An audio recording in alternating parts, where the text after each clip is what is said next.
Welcome back to the Payment podcast live here at MPE. We're joined by Jacob Spencer, CEO at Bridge.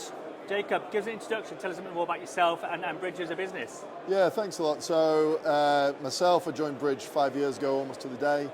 At the time we were tiny, we were probably like 6 people, 7 people. Since then we've scaled, we've grown. We've grown a book predominantly serving highly regulated and regulated in market gaming merchants with pay-ins and payouts, optimization and connectivity. We've also got a wider book that does e-commerce with brands such as the Hook Group within it. And we also work with some travel businesses and other businesses like high volume ticketing events. The key thing for ourselves is the strong markets that we work in are UK, Ireland, Europe, Australia and moving into North America. And the reality is we serve enterprise merchants who are looking to solve complex infrastructure challenges. Now when we talk about orchestration, what does that mean to you? Explain what it means. Yeah, I mean, I think the critical thing is, a lot of people get a bee in their bonnet about saying that's not true orchestration. Now, I actually think to most degrees, payment technology does orchestration, but on certain facets and certain things. So I don't think there's any one true definition. But I think in terms of what we actually feel we do, we're a piece of middleware that sits between the merchant's, business and forward-facing infrastructure and downstream payment service providers. Now, where we feel we differentiate is we don't try to be, quote unquote, the last payment integration they ever do. With some merchants that is the case, we can service the entirety of their payment requirements, but for most of our merchants, we will come in, we'll understand problems they've got with their payment infrastructure, and we will solve through orchestration the aggregating, the implementation, the optimization of traffic flow for certain facets. Now, for most merchants, that's card. It might be solving tokenization challenges. It might be, bringing that all together. But I would say we are an independent piece of technology that brings together lots of payment services in a harmonious way. And I think a lot of people do that, but they might do certain facets, be that acquirers, be that open banking providers, be that fraud providers. But our aim is to bring it in holistically, at the front end. And what's that value then that you're giving the end merchant? You mentioned there it could be acquiring, it could be gateway, it could be APMs, it could be tokenization. What's that value then to the merchant that's being delivered? Yeah, I mean, I think broad brush, without getting too finite into it, our value sits in probably 3 main areas. The first area is, we solve at the front end a real challenge as to how to manage multiple downstream payment service providers without being right in slap bang in PCI scope. So we sit as a front end layer, we have our own tokenization engine that directly connects in with the schemes. We can effectively, without putting them more in PCI scope, keep compliance the same and have an agnostic layer there.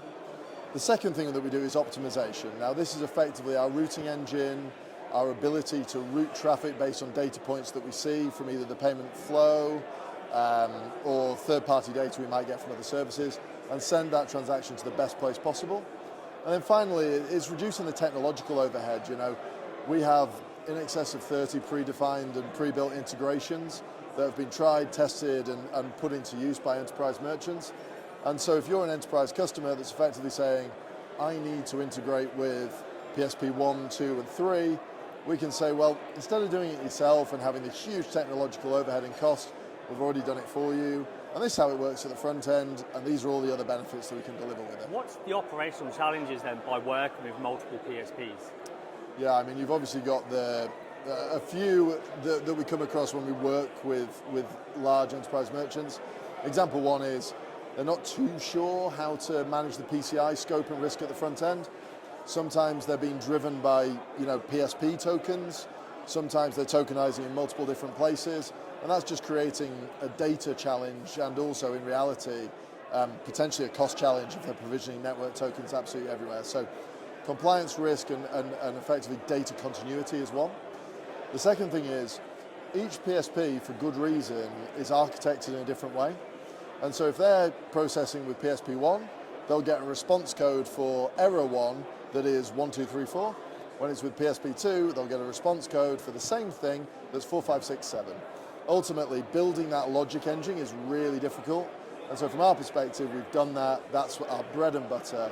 And so we try and simplify the payment flow to have a single source of truth. whilst also giving as much underlying data as possible so they're not losing out on analytics and analysis they can do downstream. I think from our perspective, what are the challenges? Making sure that the quality of connection is as high as humanly possible. And we know that that's been a criticism of a number of other orchestrators. And from our perspective, it's not breadth and covering the whole planet. It's effectively ensuring that the payment service providers we work with, we have very, very strong connectivity, deep integration, and service as many products as humanly possible. You made a really good point there. There definitely is a concern of giving your merchants too many PSPs, because how do you really manage them relationships and them integrations to make sure the best of what they need to be? When it comes to kind of data, you mentioned it a couple of times, what does data centralization mean to you and to Bridge? Yeah, so from our perspective, effectively, anything that comes onto our platform, we store in a very simple database that effectively allows us to extract data in a way that's usable, clean, and hopefully a single source of truth. Now, data from our perspective comes from a number of different places. So firstly, it can come from what the payment request is. It can come from third-party services, things like fraud tools, 3D Secure MPIs, or other things that people might be augmenting data with. And then it'll come from PSP responses and underlying response codes that we get back. We'll then effectively store that in a simple layer that someone can access, and they can either do that through our portal, APIs, or through using our data team. But the critical thing we want to bring to our merchants is clarity. So effectively, which issuer has the highest acceptance by which PSP? It's not necessarily clarity you can get through doing your own analysis, because you've got to deal with the nuances about response codes from multiple PSPs. Our aim is to give a simplistic view that gives you actionable data and insight rather than just data and insight. I think the biggest piece you mentioned there, and I've had it before when you're speaking to multiple merchants with multiple PSPs, is how do you compare apples to apples, right? And you get it all the time. I've got 89% acceptance rate with this acquirer and 91% acceptance rate with this acquirer, pushing through the same traffic. So it sounds like what you guys are going to Bridge is taking and understanding why there is a disparity. It's always our aim, and also when we're working with merchants who really, really, really want acceptance rates to be either comparable or better between PSPs, it's never always the obvious, right? And we have to follow threads that give us the reason why that might be. Yeah. So you may see, for example, issuer one that's a MasterCard issuer is accepted at 89% on PSP1 and 93% on PSP2. It's not always as simplistic as saying the PSP could do something different. It's sometimes about what you're actually sending them and how their data model is driven. So, we've had it as simple as, with one PSP, they needed the email address. Now, most people don't see that as a required field, and we just followed the thread back and went, well, this merchant's sending it and getting this acceptance rate, this isn't and getting this acceptance rate. Ultimately, we then changed that with the merchant, acceptance rates went up and everyone's happy. So I think it's following threads, but also it's using other merchants on our platform that are using those integrations to really infer why it's not optimized. I think benchmarking is key, right? What we're able to do, and understanding why something's working is just as important as why it isn't working at times. Perfect. And Jacob, tell me a little bit more, is this your first time at MPE? How are you finding it, or have you been here before? I have been here before. I took a 2-year break, so I haven't been the last 2 years. For me personally, it's a great conference. I think what I really like about MPE is it brings in a more small feel than other conferences that you may go to. A lot of partners together that we work with, operate with, and really want to form close networks with. The other thing is, I think because of that reason, it's really attractive to merchants as well. So from our perspective, a lot of customers here, but also a lot of people we'd love to work with as well. And so from my perspective as a conference, it's great. The main thing is that it seems to bring together a strong set of the payment ecosystem and serve a need for both merchants and partners. Amazing. And last question, the shelf of shame. What one thing in the payments or fintech world really grinds your gears that you'd love to shelf forever? Oh, that is a good question.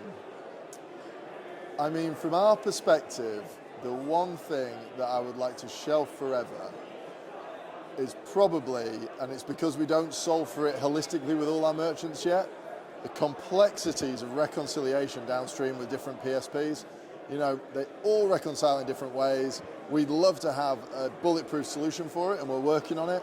But right now it's proving difficult because of the complexities between downstream PSPs. I couldn't agree more.